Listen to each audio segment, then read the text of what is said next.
Florida's story begins long before the arrival of European explorers. Thousands of years before Spanish ships ever graced its shores, the peninsula was home to a diverse array of indigenous peoples. These early inhabitants, known as Paleo-Indians, arrived at least 14,000 years ago.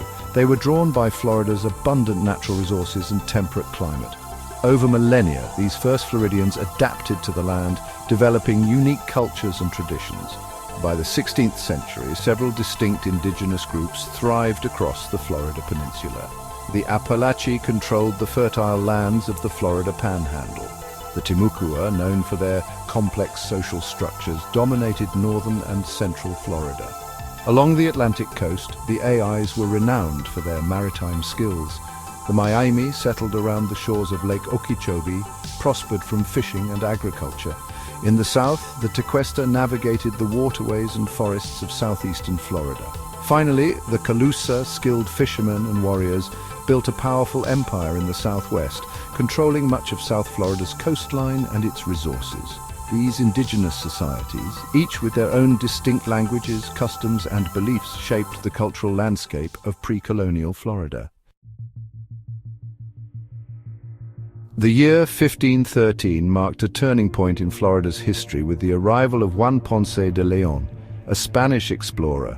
Landing on the peninsula's east coast during the Easter season, Ponce de León was captivated by its verdant landscape. He named it La Florida after the Spanish phrase Pascua Florida, meaning Festival of Flowers. Contrary to popular legend, Ponce de León was not searching for the mythical Fountain of Youth. His primary goal was to claim new lands for the Spanish crown and seek gold.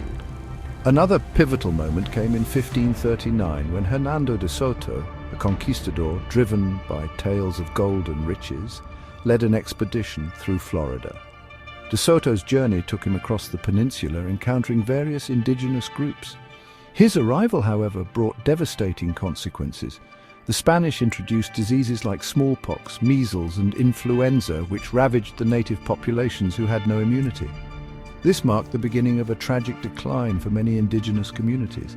De Soto's expedition, while ultimately unsuccessful in its quest for gold, had a lasting impact.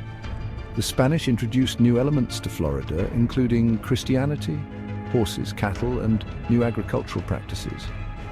These introductions, while dramatically altering the existing ecosystem, laid the groundwork for the transformation of Florida under European influence.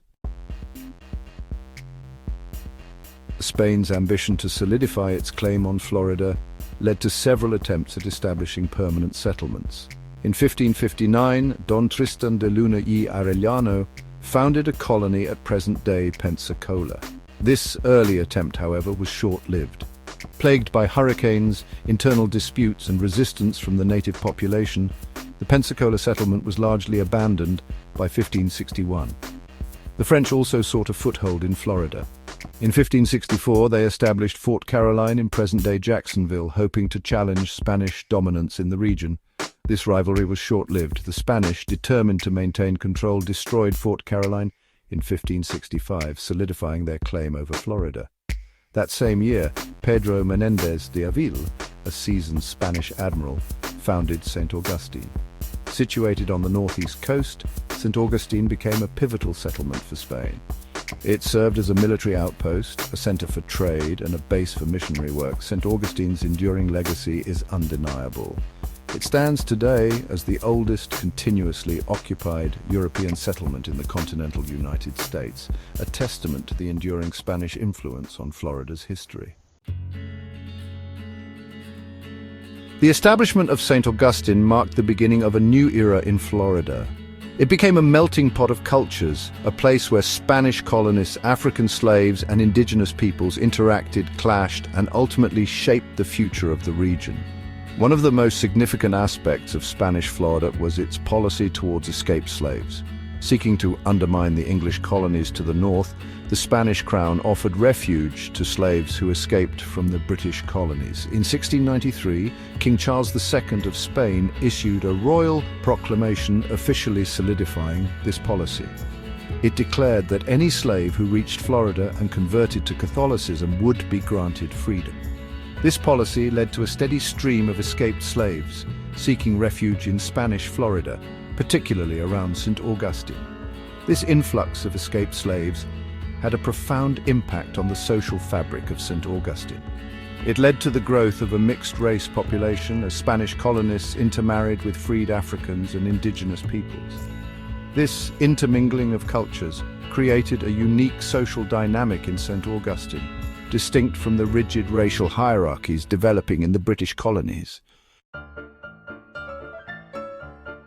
The Spanish commitment to providing refuge for escaped slaves culminated in the establishment of Fort Mose, pronounced Mosai, in 1738. Located just north of St. Augustine, Fort Mose was more than just a military outpost. It was the first legally sanctioned free black settlement in what is now the United States. Under the leadership of Governor Manuel de Montiano, Fort Mose was established as a self-governing community for escaped slaves who agreed to defend Spanish Florida. These former slaves, now free Spanish citizens, formed their own militia. They played a crucial role in defending Florida from British incursions, most notably during the 1740 siege of St. Augustine. Fort Mose stands as a powerful symbol of resistance against slavery and a testament to the agency of Africans who escaped bondage and actively shaped their own destiny. While a fire destroyed much of Fort Mose in 1740, its legacy endured. The site remained a haven for escaped slaves throughout the remainder of the First Spanish period. Fort Mose represents a pivotal chapter in the fight for freedom and equality in North America, challenging traditional historical narratives and highlighting the contributions of African people in shaping early American history. Section 6. Under the Union Jack, the British Interlude. The Treaty of Paris in 1763 marked a turning point in Florida's history. After decades of Spanish rule, Florida was ceded to Great Britain in exchange for control of Havana, Cuba.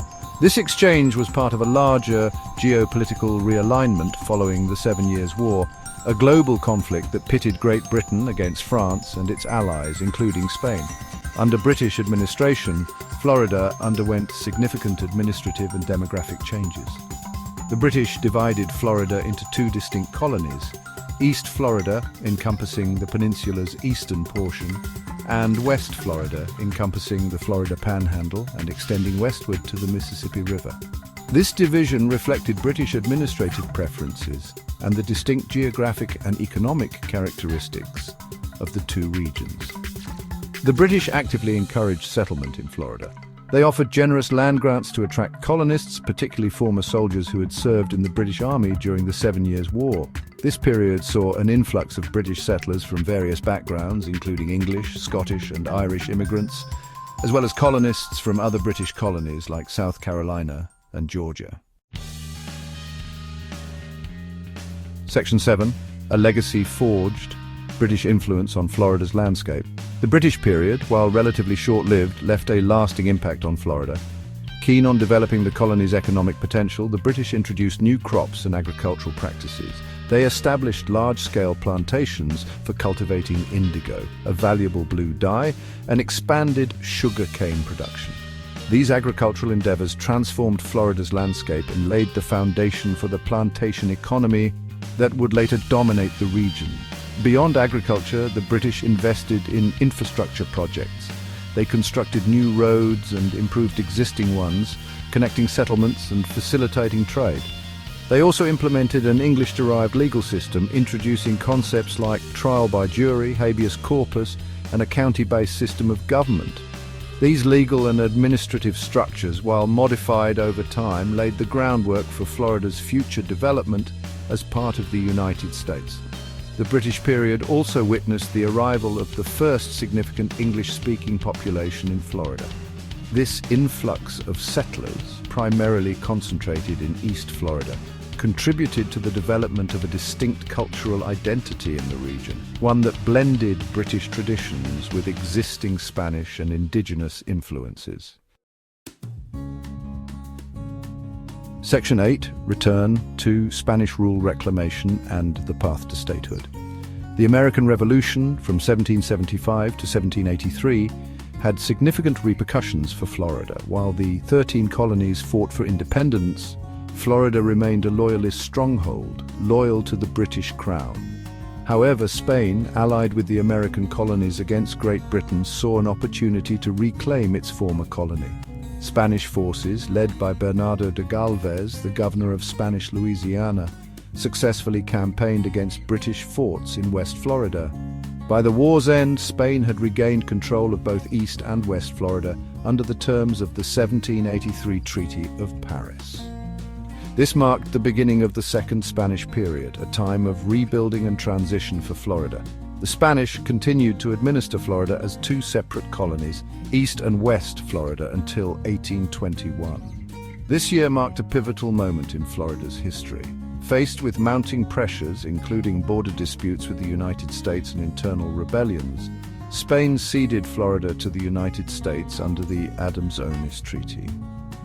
This cession marked the end of Spanish rule in Florida and paved the way for its eventual admission to the Union as the 27th state in 1845. Section 9. Conclusion. Echoes of the past in modern Florida. Florida's journey from its early inhabitants to its incorporation into the United States is a captivating saga. The echoes of these formative centuries resonate through its vibrant culture, diverse population, and unique identity. From the legacy of its indigenous people to the enduring impact of Spanish and British colonialism, Florida's past is intricately woven into the fabric of its present. The stories of resilience, adaptation, and cultural exchange that define Florida's early history continue to shape the state today. Understanding this rich and complex past is essential to appreciating the Florida we know today, a state where the echoes of ancient cultures blend with the dynamism of a modern multicultural society.